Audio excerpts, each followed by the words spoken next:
সুপ্রিয় দর্শক, ইউনূস অত্যন্ত পরিকল্পিতভাবে শেখ হাসিনাকে হত্যা করার জন্য ভারতে জঙ্গিদের প্রবেশ করিয়েছে এবং সেই জঙ্গিরা ধরা পড়েছে। তার মধ্যে ৩ জন, কয়েকজন পালিয়ে যেতে সক্ষম হয় এবং আমরা কি বলে এই জঙ্গি একটু শুনি। পিতা কামরুল হাসান। গাঁও হলো মাদারগঞ্জ, জামালপুর। বাংলাদেশ কে আ রে বাংলাদেশ। সাইম হোসেন, পিতা সৈয়দ হোসেন, নারায়ণগঞ্জ, नारायणगंज और बांग्लादेश। तेरा नाम बोल। मेरा नाम जहांगीर। कान बिना एकदम नाम भाल का बोल। बाबर नाम बाबर नाम बोल। इसको लोग बिना नहीं पुलिस আছে बाबर नाम बोल জাহাঙ্গীর बाबर नाम बोल। ফজলুল হক, এদিকে তাকিয়ে বল। ফজলুল হক পিতার নাম আর তোমার দিকে আছে বাংলাদেশ। এখানে কি করতেছিস এখানে কি করতেছিস এখানে বল কি করতেছিস এখানে কিসলে আয়া ইধর বাংলাদেশ স্যার। হ্যাঁ কিসলে আয়া ইধর প্রধানমন্ত্রী শেখ হাসিনা। হ্যাঁ ওকে মারার জন্য এসেছিস না, তাহলে কিছু এসেছিস বলতে হয়। এই আজকে এত রাত হলো কেন? পিতা কামরুল। প্রিয় দর্শক, শুনলেন তারা কিন্তু কোথায় গেছিলে? ওয়াজ মাহফিল শুনতে গেছিলাম। ও আচ্ছা। ছোট একটা ভিডিও প্রকাশ করেছে। তারা ধরা পড়েছে। তাদেরকে জিজ্ঞাসাবাদ করে জানতে পারে তারা শেখ হাসিনাকে মারার জন্য তারা ভারতে অবৈধভাবে প্রবেশ করে এবং পরবর্তীতে তাদের টার্গেট ছিল শেখ হাসিনা এখন বর্তমানে যেখানে আছে সেখানে অত্যন্ত সুকৌশলে ভারতীয় আরও যে জঙ্গি আছে তাদের সহায়তায় খুঁজে বের করে আত্মঘাতী হামলা করে তাকে হত্যার পরিকল্পনা নীল নকশা করেছে এই জঙ্গি।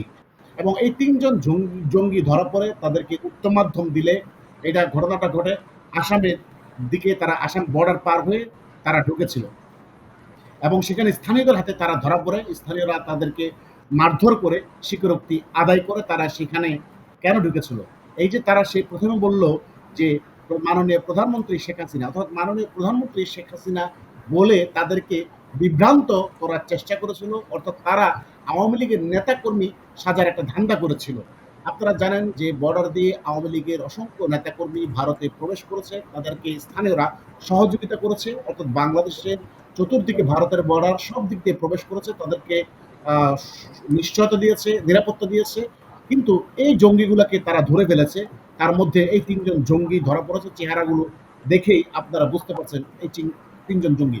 এবং তাদেরকে মারধর করার পর তারা স্বীকার করে যে মূলত তাদের শেখ হাসিনাকে মারার জন্য তারা প্রবেশ করেছে এবং এর ভিতরে গভীরে কি সেটা কিন্তু তারা না বললেও তারা স্পষ্টত বোঝা যাচ্ছে শেখ হাসিনাকে মারার আসলে কাদের লক্ষ্য। শেখ হাসিনাকে মারার প্রধান লক্ষ্য হলো জামাতের এবং ইউনূসের। ফলশ্রুতিতে আমরা পরোক্ষভাবে এই কনক্লুশনটা ড্র করতে পারি যে ইউনূস এবং জামাত অত্যন্ত মেটিকুলাস প্ল্যান করে ভারতের অভ্যন্তরে শেখ হাসিনাকে জঙ্গি দ্বারা অর্থাৎ আত্মঘাতী হামলা করে মেরে ফেলার এই সিদ্ধান্তটা নিয়েছে এবং চেষ্টা চালাচ্ছে। সেখানে ৩ জন ধরা পড়েছে কিন্তু বাকিরা কিন্তু পালিয়ে গেছে। অর্থাৎ শেখ হাসিনার জীবন এখনো নিরাপত্তাহীনতায়।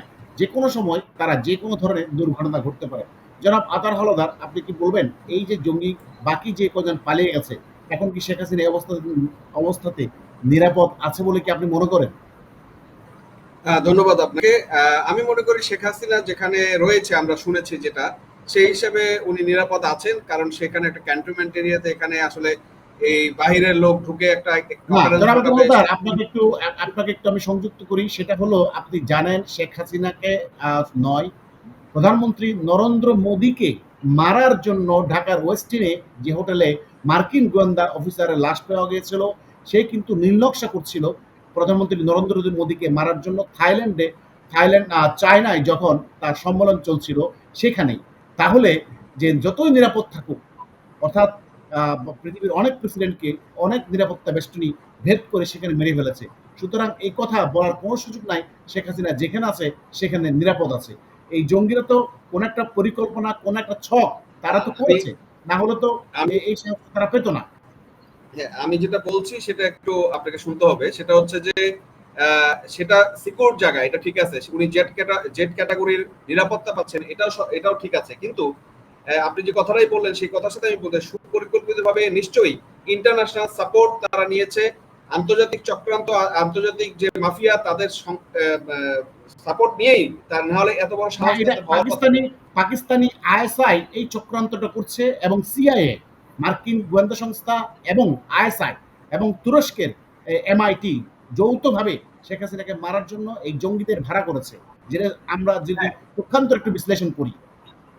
আমি আমি এই কথাটাই আপনাকে বলতেছি যে ইন্টারন্যাশনাল যে চক্রান্ত তাদেরই প্রতিনিধি অ্যাডভান্স পার্টি হিসেবে এরা কাজ করছে, কারণ আপনি জানেন পাকিস্তান অলরেডি পূর্ব দিক থেকে ভারতে হামলা করার একটা হুমকি দিয়েছে এবং পূর্ব দিক থেকে বাংলাদেশের ভূমিকে ব্যবহার করে এই ভূমি দিয়ে ভারতে ঢুকে ভারতে যে নাশকতা করবে, ভারতে যে জঙ্গি আক্রমণ করবে বা ভারতে যে অ্যাটাক করবে সেই ধরনের একটা পরিকল্পনা পাকিস্তানের রয়েছে। আপনি জানেন পাকিস্তানের এক জেনারেল আজকে বাংলাদেশে সফর করছে এবং তারা কিন্তু সিলেট ভ্রমণ করবে। সিলেটের ওই অঞ্চল দিয়ে কিন্তু আপনি জানেন যে অসম এবং ভারতের একটা সেভেন সিস্টারের খুব কাছাকাছি একটা অংশ, সেই জায়গা থেকে তারা একটা চেষ্টা করছে কোনো ধরনের একটা ঘটানোর বা যুদ্ধ পরিস্থিতি তৈরি করার, এবং তারই চক্রান্ত হিসেবে তারা শেখ হাসিনা কিন্তু তাদের জন্য একটা থ্রেট, বিশেষ করে পাকিস্তান এবং আমেরিকার জন্য একটা বড় থ্রেট হচ্ছে শেখ হাসিনা। সুতরাং শেখ হাসিনাকে যদি রিমুভ করা যায় তাহলে অনেক কিছু কি তারা কন্ট্রোলে নিয়ে আসতে পারবে। সেই পরিপ্রেক্ষিতে হয়তোবা এই ধরনের প্ল্যান করেছে সে, যে ভারতের আন্ডারে থাকা অবস্থায় শেখ হাসিনাকে হত্যা করতে পারে, তাহলে এটা কিন্তু ভারতের একটা দুর্বলতা হিসেবে। যথার্থ বলেছেন প্রিয় দর্শক, দেখলেন যে শেখ হাসিনা বাংলাদেশে না থাকা সত্ত্বেও ইউনূস এবং জামাত এবং আন্তর্জাতিক গোয়েন্দা সংস্থাগুলো কি পরিমাণ হন্য হয়ে উঠেছে তাকে হত্যা করার জন্য। ইতিমধ্যে এই অনেক জঙ্গিদেরকে ভারতে প্রবেশ করে দিয়েছে তাকে হত্যা করার জন্য। পাশাপাশি ভারতে অভ্যন্তরে আইনশৃঙ্খলা পরিস্থিতি অর্থাৎ বোমা আত্মঘাতী হামলা করে জনসমাগম স্থানে বোমা বিস্ফোরণ ঘটানোর মতো ঘটনা ভারতকে অস্থিতিশীল করার জন্য চেষ্টা চালাবে এই জঙ্গিরা। এই পরিকল্পনার নিয়েই তারা এগিয়ে যাচ্ছে। এখন দেখা যাক কতটুকু কি হয়। ধন্যবাদ সবাইকে সাথে থাকার জন্য। আবারও কথা হবে অন্য কোনো বিষয় নিয়ে।